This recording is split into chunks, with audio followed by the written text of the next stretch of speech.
I'm in depression because of Sony. So today we're talking about the ZVE10 and the difference between that and the ZV1. Like, it was a huge disappointment. Why is the ZV1 better than the ZVE10? Well, the first one is, I think, because of the colors. The colors of the ZV1 are obviously better. If you like the old Sony colors, it's in the ZVE10. You can see from the skin tones they're not as good. I guess they're better than the A6000 series, but they're not as good as the ZV1, and I think they could have done a better job with that. Why are they still green? Green skin tones? I don't want to look like a reptile. It's a disappointment when it comes to the colors. So the next one is the 1080p. It was really bad looking. Like, Camera Conspiracies, he tested the 1080p and it looked like it was so blurry compared to other 1080p. Like right now I'm shooting in 1080p in this Canon M6 Mark II. With the M6 Mark II you get pretty decent footage. With that one I would be like, whoa, this looks soft. I don't want to use this. So I don't know why they made 1080p bad. I guess they're just crippling their cameras like how Canon usually does.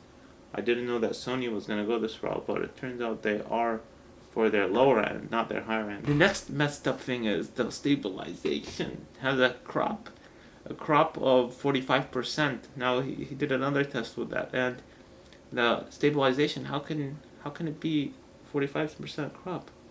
Like, I don't get it. Like, you can get a little camera that can give you a wide field of view. You won't have to pay as much as the Sony one, because if you buy a Sony wide angle lens, they have a 10 to 18 millimeter one for like $900, I think. So it would be around $1,600, because the body of the ZVE10 is $700, and then you got the lens $900. So that's a lot of money. And then there's a crop factor of 45%.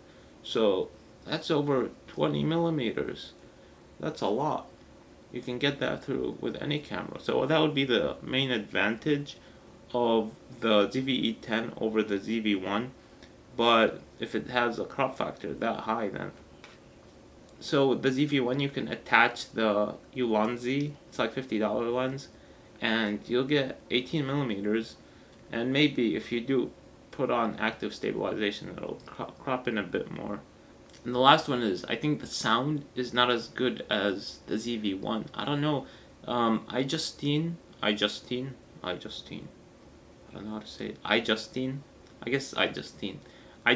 did a video comparison of the ZVE10 sound versus the ZV1.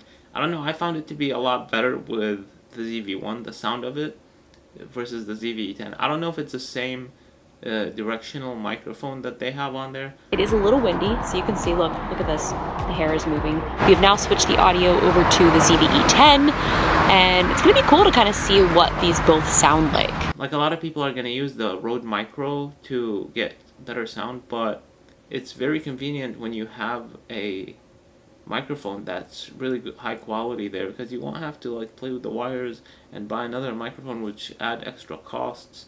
So it's really convenient to have a good directional microphone. Now the X3000, you can just use the microphone. Like if you're walking about, you might hear like some traffic noises if you're in a high noise environment, but generally you don't really need a mic unless you're like around a busy place. Then you probably do need a mic, but it's very convenient when you have a microphone that you can just use on board. Now with the ZV1, I really like the fact that you can use that. It's usable, like compared to Canon.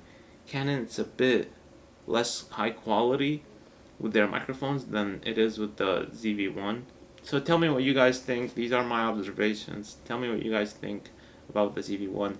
Now I was waiting for this camera, this ZVE10, for a long time. I was following the whole thing because I thought they were gonna bring out a perfect camera, perfect vlogging camera. I'm waiting for a perfect vlogging camera, like there isn't. But my X3000, the closest thing, just the image quality is a little bit, outdated compared to the new cameras. Like the closest thing I think is the ZV1 to a perfect vlogging camera. When you add the Ulanzi wide angle, it just adds a little bit of bulk, but That's what I'm thinking about buying right now. I don't know. I might buy it. I might not. I have the M6 Mark II, and it's pretty close. It's pretty close to the ZV1, but it's a little bit bigger. It's not pocketable like that one. That one you can just put in a small camera bag, and you can go anywhere with it. That's what I like about it. You get high quality video with like pocketable. That's like, those are my thoughts. Let me know what you guys think. Thank you for watching.